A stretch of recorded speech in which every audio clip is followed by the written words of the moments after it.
Magandang hapon mga kapuso, ito na naman pong muli ang inyong lingkod upang maghatid ng mga ganap dito lamang po sa Lilet Matias, Atty. Atlo na dapat po natin abangan bukas na kapanapanabik na ganap.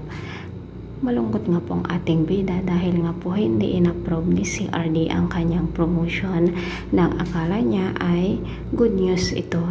Ngunit hiniling na lamang po niya sa ating poong may kapal na sana magising na nga ang kanyang tatay na si Ramir, na kahit ipinagtabuyan pa siya ni Patricia noong pinuntahan niya ito sa ospital ay talaga namang mahal na mahal niya ang kanyang tatay.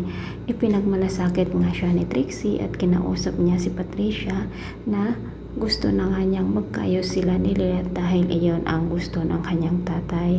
Ngunit sinabi naman ni Patricia na kailanman ay hindi sila magkikipagbati dito kay Lilet. Kailanman ay hindi nila pwedeng gawin iyon dahil ayaw niyang maging masaya ang ating bida.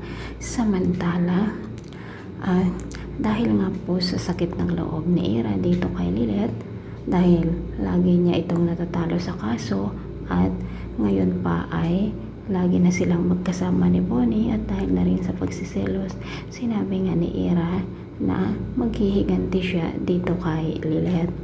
Habang naghihintay nga ng sasakyan si Lilet doon sa kalsada ay mayroong isang lalaki na gustong manakit kay Lilet. Buti na lamang po mayroong nagtanggol sa kanya at nagsuplong nga siya sa mga pulis at sinabi nga niya na si Ira ang may kagagawan iyon dahil nga sa pagbibitiw niya ng death rate dito sa ating bida.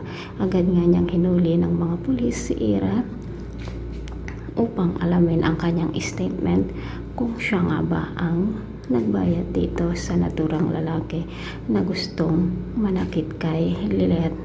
Samantala sa pagkikita nga ni na Patricia, Meredith at Ira, sinabi nga ni Patricia na hindi pala magkasundo ang anak nitong si Ira at ang isa niyang ito ang sinabi nga ni Patricia, ngunit hindi niya itinuloy kung sino nga ba si Lilet sa buhay ng Attorney Meredith Simon.